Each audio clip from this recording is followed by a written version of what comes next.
அயோத்தியா காண்டம் chapter 42.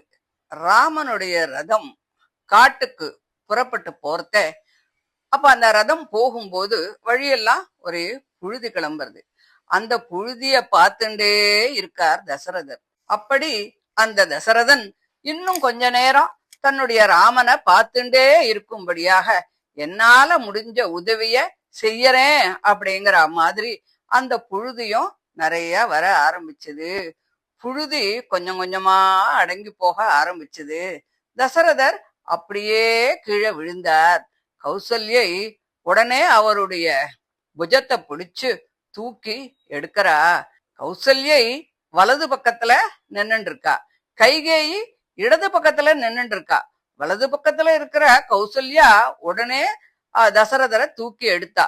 ஆனா கைகேயி இடது பக்கத்துல நின்னுட்டு இருந்தாலே தவிர தசரதரை தூக்கறதுக்கு கொஞ்சம் கூட முயற்சி பண்ணல.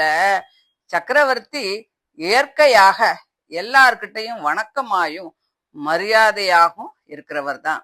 தர்ம மார்க்கத்தை விடாதவர் தான், நீதியை அனுஷ்டிக்கிறவர் தான். இருந்தாலும் கைகேயி இடத்துல உள்ள துவேஷத்தால, அடி துஷ்டே, என்ன நீ தொடாத, எனக்கு எதிரில நீ நிற்காத, நீ எனக்கு மனைவியும் இல்ல பந்துவும் இல்ல, உன்னை அண்டி பிழைப்பவர்களோடு எனக்கு எந்த சம்பந்தமும் வேண்டாம், அவளுக்கு நான் பிரபு இல்ல, எனக்கு அவர்கள் வேலைக்காரர்களும் இல்ல, உன்னை நான் அக்னி சாட்சியா கல்யாணம் பண்ணிட்டு இருந்தாலும் அதனால எனக்கு கிடைச்சிருக்க கூடிய இகபர சௌக்கியங்களை எல்லாத்தையும் நான் இதோ விட்டு விட்டேன்.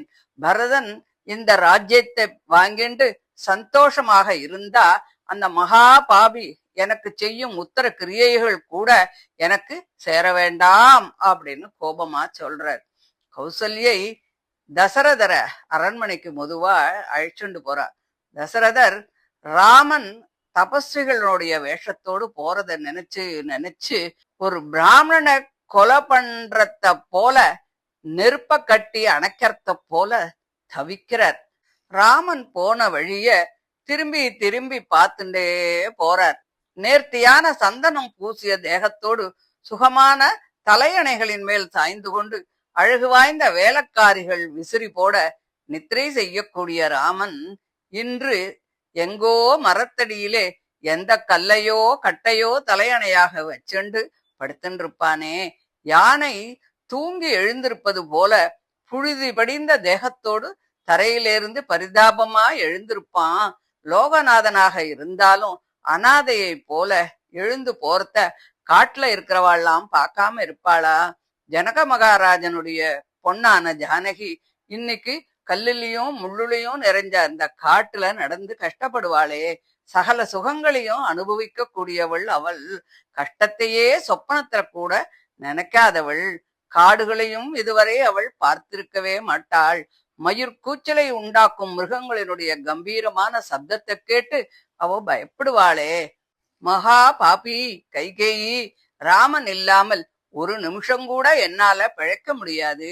நீ என்னை கொன்றுவிட்டு ஒரு கைம்பெண்ணாக இந்த ராஜ்யத்தை உன் இஷ்டப்படி ஆட்சி பண்ணிண்டு இரு, இப்படி எல்லாம் சொல்லி புலம்பிண்டு பிணத்தை கொளுத்து விட்டு ஸ்நானம் செஞ்சுட்டு வீட்டுக்கு திரும்பி வந்தவாளை போல தசரதரும் அவரை சூழ்ந்த ஜனங்களும் அசுபமான அந்த நகரத்துக்குள்ள நுழைறா.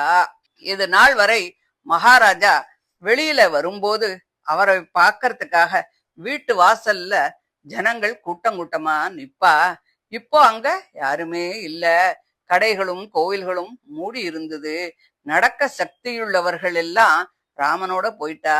மூர்ச்சை அடைந்தவர்களும் பலமில்லாதவர்களும் மட்டும்தான் அங்கே இருந்தா. ஜனசஞ்சாரமே கொஞ்சம் கூட இல்ல. சகல ஜனங்களும் துக்கப்படுறத பார்த்துண்டு தானும் புலம்பிண்டு தசரதர் அரண்மனைக்குள் நுழைந்தார்.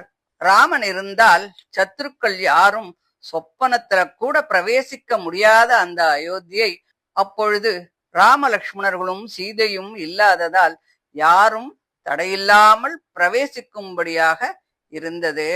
பிறகு தசரதர் கௌசல்யனுடைய அந்தப்புறத்துக்கு போறார். அங்கே கட்டில்ல படுத்துட்ட பிறகும் கூட அவருக்கு ஆறுதலே வரல. தசரதர் மிகுந்த தைரியசாலிதான். இருந்தாலும் கைகளை தூக்கி கொண்டு, ஹே ராமா, என்னை இப்படி பரிதபிக்க விட்டு போனாயோ? நீ வனத்திலேந்து திரும்பி வரும்போது உன்னை பார்த்து ஆலிங்கனம் செய்யும் பாக்கியத்தை செய்தவர்களுடைய ஜென்மமல்லவா ஜென்மமாகும் அப்படின்னு சொல்லி புலம்பிண்டுக்கார். முதுவா இரவு நேரம் வர ஆரம்பிச்சது. கௌசல்யை பார்த்து, என்னோட கண்ணோட பிரகாசம் எல்லாம் அழிஞ்சு போச்சு, நீ இருக்கும் இடமே தெரியலையே கௌசல்யா, உன் கையால என்ன தொடு.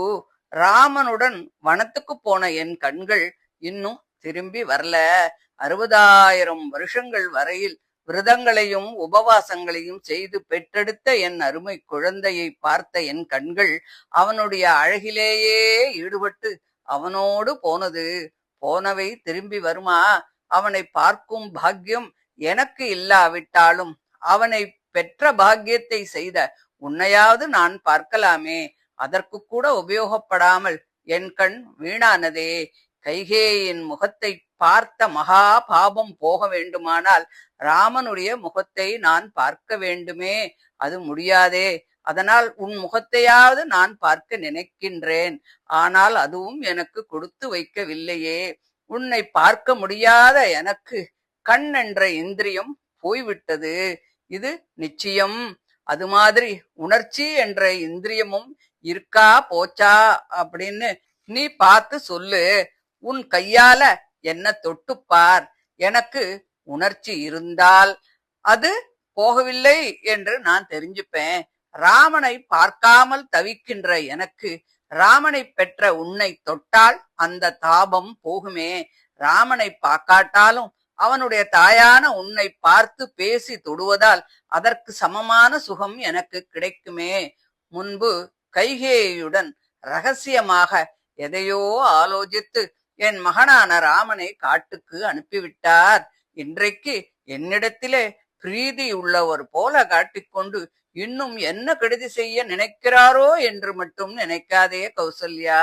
அறியாத்தனத்தினால நான் ஏதோ பண்ணிட்டேன், என்ன மன்னிச்சு கைகளால் பிரீத்தியோடு என்ன தொடு அப்படின்னு சொல்றார். இதுக்கு என்ன அர்த்தம் பண்ணிக்கலாம் அப்படின்னா, சச்சிதானந்த ஸ்வரூபியும் அனந்தநாயம் விளங்கக்கூடிய பரபிரமமான ராமமூர்த்தியினுடைய திவ்ய மங்கள விக்கிரகத்தில் என் கண்கள் பதிந்து அதிலேயே சபலமாகி அந்த ஆனந்தத்தையே அனுபவித்துக் கொண்டு திரும்பி வருவதற்கு மனமில்லாமல் அது அங்கேயே தங்கிடுத்து. அவரை அடைந்தவர்கள் யாராவது திரும்பி வருவாளா? அது மாதிரியே மற்ற இந்திரியங்களுக்கும் அந்த பாக்கியம் கிடைத்து விட்டால் என்னை காட்டிலும் தன்யன் யார் இருக்க முடியும்? முதலில் உணர்ச்சி என்ற அந்த இந்திரியத்திற்கு அந்த உத்தமகதி கிடைத்ததா இல்லையா அப்படின்னு கௌசல்யா நீ பார்த்து சொல்லு அப்படி என்பதாக இதற்கு அர்த்தம் சொல்றா.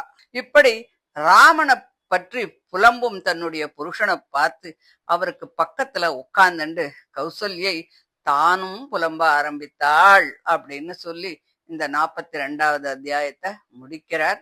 இதை தொடர்ந்து அடுத்த ஆடியோல 43வது அத்தியாயத்தை பார்க்கலாம். தேங்க்யூ.